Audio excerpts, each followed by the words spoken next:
Now here's a new ring right here, and it does have some writing on one side. It says right there CM, so that would go on the top of the piston, or in with the letters facing up. Now when we talk about ring gap clearance, when this gets into the motor, this gap right here closes. Alright, now as it closes, it has to have a little bit of gap in there for when it expands. So the way we do it is we have the other ring right here. It's right here. And it's in the cylinder. And if you're real careful, you can put them in the cylinder, no problem. But we take a feeler gauge right here. And I'm not sure what the measurement is on these. But you will go right in between the gap here, a little tiny gap, and measure it. And there has to be so much clearance for the ring to be able to expand, because if it's too tight, what happens is the ring will expand and seize against the cylinder,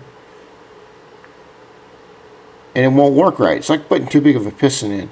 Then what we do is we take our piston, say we got a ring gap, we've got a good ring gap right here. If you don't have a good ring gap, what you do is you take this out and you file off a little bit on the sides, depending on what the book says that you need to do. Then what we do is we take the new piston and we push it down farther. As you can see, a little bit farther, and we'll measure the gap again. It's not this large gap right here. It's this tiny little, I don't know if you can see it with this camera, it's a tiny little space right here. And that gap has got to be open all the way, that clearance has to be open all the way to the bottom of the cylinder. So we do this ring right here, take it out once we get it where we want it, and then we put in this other ring and make sure that its gap clearance is enough. And one more thing about the rings, you notice they're real sharp right here on the edge, really sharp. What you can do is you can take your file and just file off the little sharp edges so that they don't dig into the cylinder. See, and then what you do is you pull your ring out again, just like that. And it has writing on it too. Right there.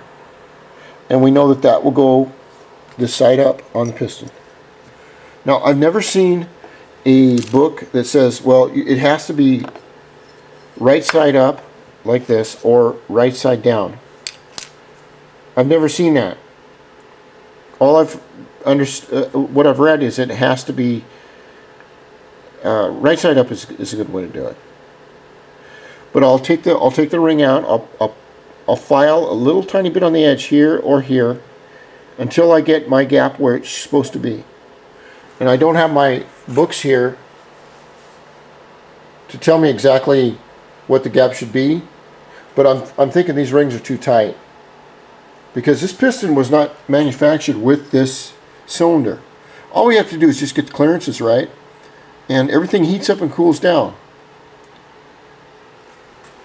So that's one of the next things I'll do after I get my little studs in. I hope that helped on the pistons, rings.